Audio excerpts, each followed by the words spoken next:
এই মুহূর্তে আমার পিছনে আপনারা যে উদ্ভিদটি দেখতে পাচ্ছেন, এটার ইংরেজি নাম হচ্ছে পার্থেনিয়াম, বাংলাকে যেটাকে গাজর ঘাস বলা হয়। এটা কিন্তু এখন বর্তমানে প্রতিটি জেলাতেই খুব মানে ঝুঁকিপূর্ণ হিসেবে বৃদ্ধি পাচ্ছে। এটা হচ্ছে একটি দ্রুত বর্ধনশীল একটা উদ্ভিদ, যেটা ৫ ফিট পর্যন্ত লম্বা হতে পারে বা এরও অধিক। আর এর যে বীজগুলো আছে, যে ফুলগুলো দেখতে পাচ্ছেন, এই ফুলগুলো থেকে যে বীজটা মাটিতে পড়ে, তা থেকে অঙ্কুর দমন হয় সবচেয়ে 99%। মানে এটা হচ্ছে একটা দ্রুত বর্ধনশীল এবং ক্ষতিকারক উদ্ভিদ। আবাদি জমির জন্য এটা খুবই ক্ষতিকর। এর পাশাপাশি মানুষ এবং পশুদের জন্য কিন্তু এটা খুবই ক্ষতিকর।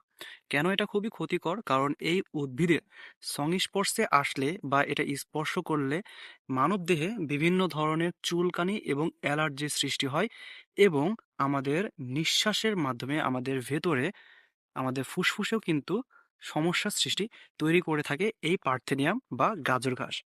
তাই বর্তমানে বাংলাদেশে সবচেয়ে এটা বেশি বিস্তার করেছে রাজশাহী, নাটোর, খুলনা, এছাড়াও বিভিন্ন অঞ্চল বা এলাকা রয়েছে বা জেলা রয়েছে, যেগুলোতে এই পার্থেনিয়াম বা এই গাজর ঘাসটি সবচেয়ে বেশি বিস্তার করেছে।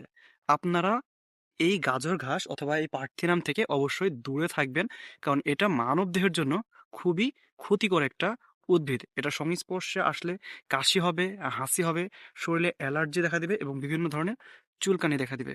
অবশ্যই আপনি আপনার শিশুদের এবং আপনাদের আশেপাশের মানুষদেরকে এই উদ্ভিদ থেকে বা এই গাজর ঘাস থেকে দূরে রাখবেন। ভিডিওটি অবশ্যই শেয়ার করে দিবেন এবং অন্যকে দেখার সুযোগ করে দিবেন।